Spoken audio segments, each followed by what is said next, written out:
We all have a story to tell. A gem of wisdom, a little tale, or just something to make you laugh. Do you want to hear some? Then welcome to Anecdotes.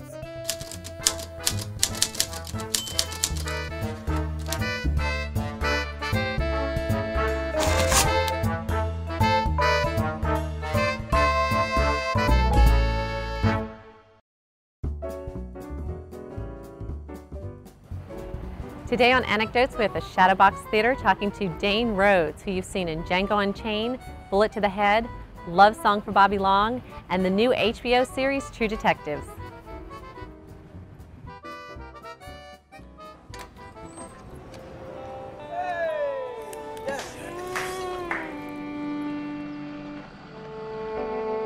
Mama used to come here a lot. Why do you talk about her so much? Because I miss her, I guess. Were you in love with her or something?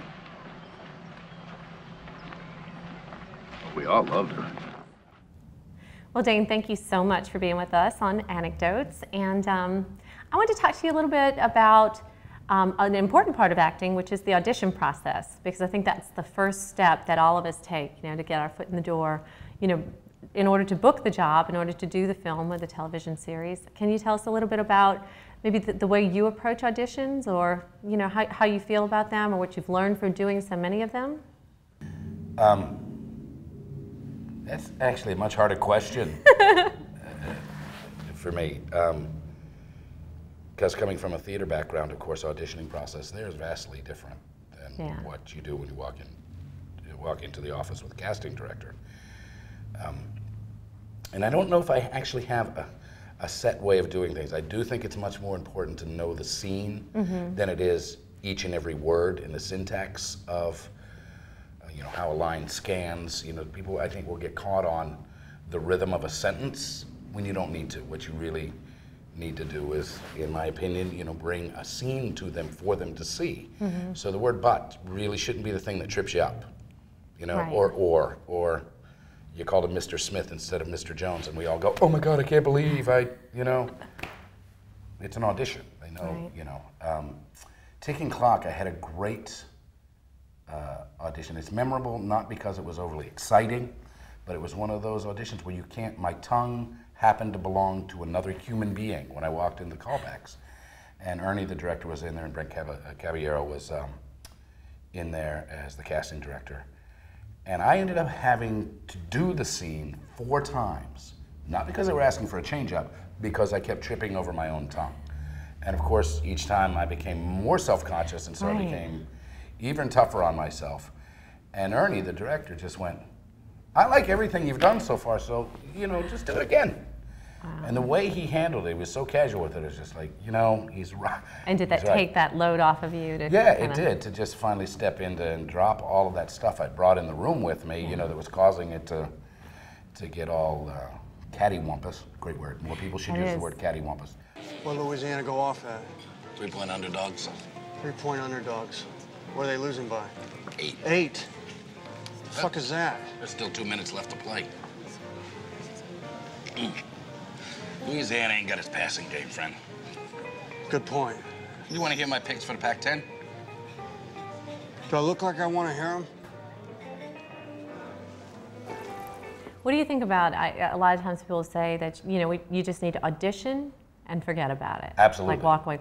That's a tough thing to do, I find. Yeah, it is. Because there's some you just set your heart on. There's always, we're human, all of them, right? Don't yeah, you? I really do. We're competitive and we're all of that. As you get in, and it's like, this is mine. Right. I did, and then you beat yourself up if you didn't give a good audition or you feel you didn't.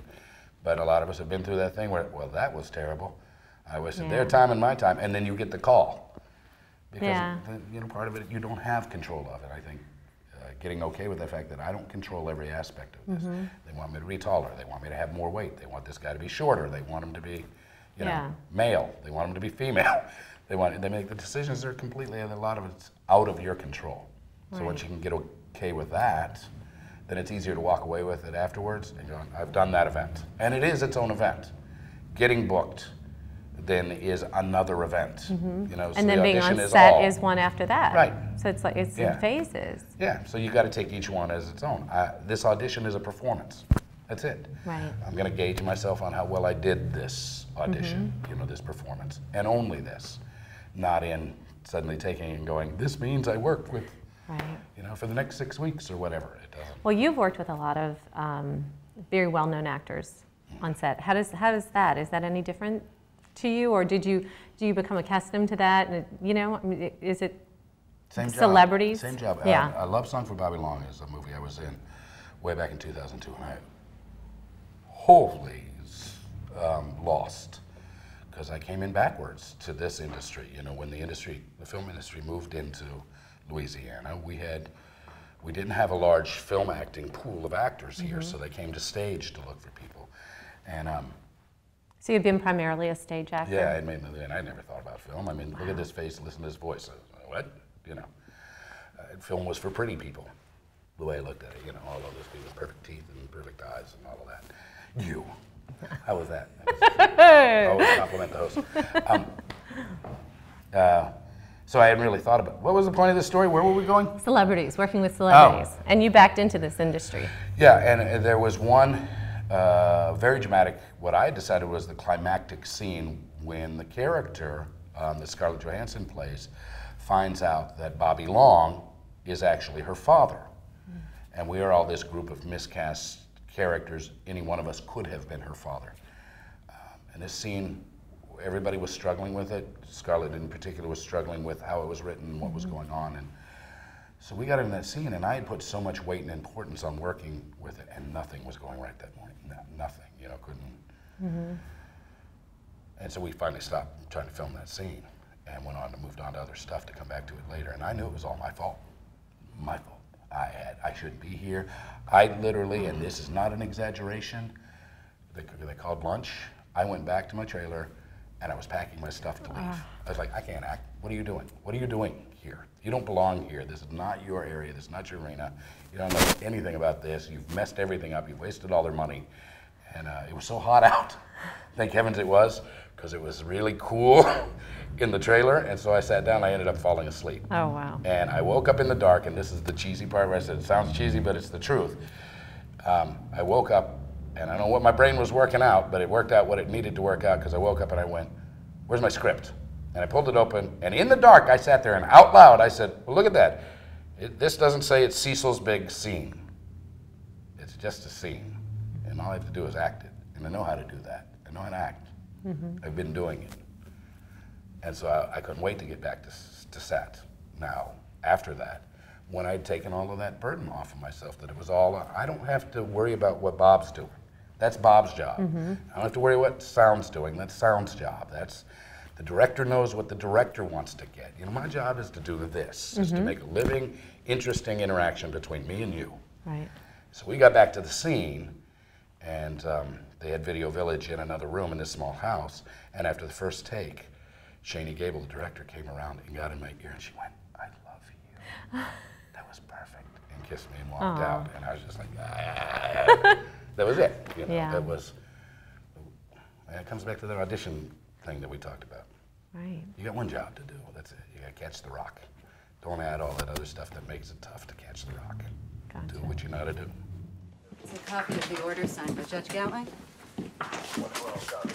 Well, your timing's pretty good anyway. The state just completed this a few weeks back. Every Orleans Parish prisoner currently housed outside the parish. Photographs and fingerprints. I need to look at every face. And I'm going to need you to fill out this form indicating that you won't disclose any confidential information except as a means of locating Mr. Brooks. You can tell the sheriff his ass is fully covered. Hope you find him, ma'am. Julie. Well, on some of the films, many of the films that you've done, there have been like some special effects, some explosives, some deaths. So how is that? They like to kill me. They like to kill me a lot. Is it something you've done? I don't know. I'm starting to get a phobia about it because I get shot in the head, I get blown up, I get shot in the head, I get acid thrown on me, I'm pretty sure my ex-wife has not got anything to do with this, but I'm not 100% convinced. Maybe. It's happening more and more. She's a screenwriter.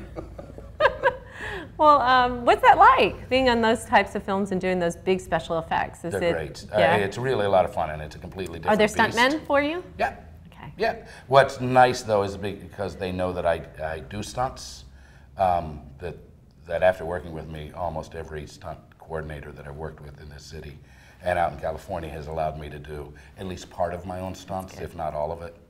I would think that'd be really kind of fun. Oh my God, yeah. In Django, I was so ready because my character's supposed to fall off the horse as they're doing a ride down this mountain carrying torches and everything. Now, who is your character? Well, one of the characters, I played two characters in that movie, but one of the characters was Tennessee Redfish, baghead guys, that's the idiot early version of the KKK. Right. And these guys all should die, and they do.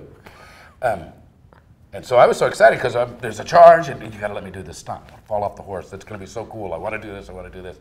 And we got out to Simi Valley, and Stunt was already working on it.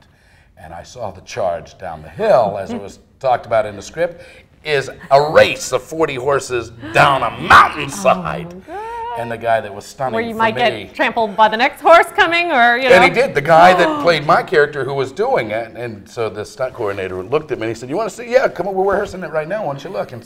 And as we were watching it, the guy playing me came off the horse ran over him, and the next horse ran over him. Man. And he went, "Okay, so we you're up next, right?" I think I'm going to go over to catering, and I'm going to think about it. You guys do what you do. I'll be crafty, I'll Craig. be What's your name? Django. The D is silent. I do want to know what it's like to work on a set with Quentin Tarantino, because he just seems like such an interesting guy to work with. How is it? The word interesting doesn't even come close. Amazing is a closer word. That,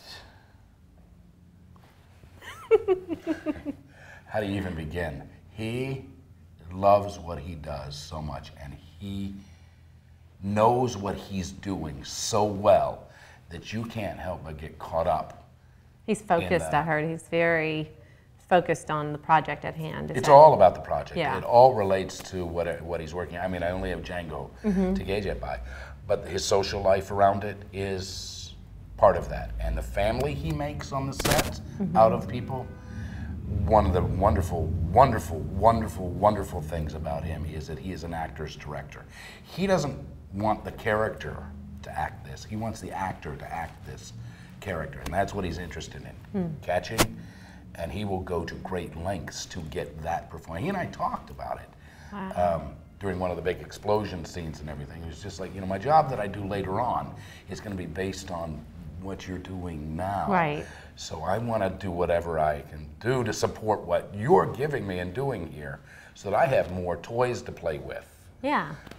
And I'm paraphrasing, that wasn't his, because he was much more eloquent with it. But he's a gracious man. Your speaking is more important than anything he has to say to him. Wow. Which is somebody on that level doing what he does with the respect he garners in this industry. Doesn't have to. At the very first thought, he doesn't have to do that. He doesn't even have to know my name. And he does. He doesn't just know your name, he knows your career, he knows what you worked on, who you've worked with.